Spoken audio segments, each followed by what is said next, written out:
আচ্ছা, আপনারা এই নিউজটা আশা করি নিশ্চয়ই শুনেছেন। তামিলনাড়ুতে বিজয় থালাপতির দল ক্ষমতায় আসার পর তার অগণিত ভক্ত অতি ভক্তি দেখাতে গিয়ে 2 লক্ষ লিটার দুধ ওয়েস্ট করে। না, আমার প্রশ্ন তাদের দুধ ঢালাতে নয়, তারা ঢালতেই পারে, কিন্তু 2 লক্ষ লিটার!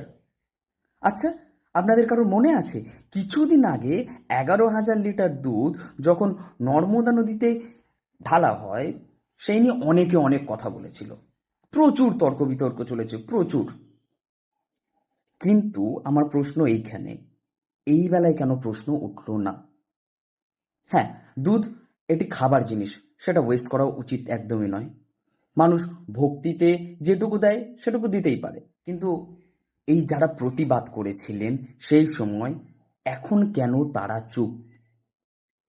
এই দেখবেন শিবরাত্রি এলে যে সমস্ত হিন্দু ধর্মাবলম্বী মানুষেরা আছেন তারা শিবের মাথায় দুধ দেন, হ্যাঁ আমিও দিই, কিন্তু সেটা ভক্তিতে একটু আধটু, যতটা প্রয়োজন আমার মহাদেবকে সন্তুষ্ট করার জন্য আমরা ততটাই দিই, তার বেশি কিন্তু নয়।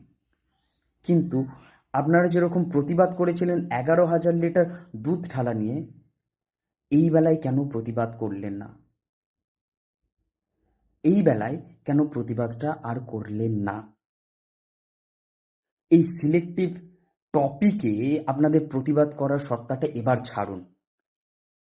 আমার প্রশ্ন এইখানে, আপনাদের মনে হলো ওই 11,000 লিটার দুধ ঢালাটা ওয়েস্ট করা, তাই প্রতিবাদ করলেন, কিন্তু এই 2 লক্ষ লিটার দুধ ঢালা এটা কোনো ওয়েস্টই নয়, এখানে কোনো প্রশ্নই করলেন না। সিলেক্টিভ টপিক নিয়ে প্রতিবাদ করার অভ্যাসটা ছাড়ুন। প্রতিবাদ করতে হলে 2 জায়গাতেই করুন, না হলে করবেন না, কিন্তু এই হিপোক্রেসিটা আর দেখাবেন না। ধন্যবাদ।